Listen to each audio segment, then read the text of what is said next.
রাধে রাধে বন্ধুরা, আজ ব্লগটা এখান থেকেই শুরু করছি। এই শীতে রকমারি ফুলের গাছ স্টক করতে না পারলে প্রপার শীতের আমেজটা ঠিক বোঝা যায় না, তাই না বলো? জানো তো, আমি মাটির টবের বদলে প্লাস্টিকের জারগুলোকেই ব্যবহার করি, ফলে রিইউজও হয়ে যায়। এগুলোর সৌন্দর্য বাড়ানোর খাতিরেই একটু রং করছিলাম আর কি। সাদা আর লালের কম্বিনেশন করতে চেয়েছিলাম, কিন্তু গোলাপি হয়ে গেছে। আর এই সময় আমার মা পেছনে এসে দাঁড়ায়, জিজ্ঞেস করতে যে আজ কি খাবো।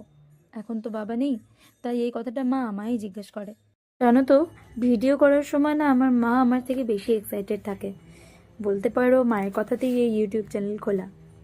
যাই হোক, দেখো, এই জারটায় আর্ট করা প্রায় আমার কমপ্লিট। জারটার চারদিকে 4 রকমের রেখেছি। আইডিয়াটা যদিও পিন্টারেস্ট থেকেই পাওয়া। এই সাদা নীলের কম্বিনেশনটা না আমার ভীষণ প্রিয়। আর এতে থাকা এই সানফ্লাওয়ার, ও মাই গুডনেস, এতে আমি হাজারি গোলাপ ফুলে গাছটা লাগিয়ে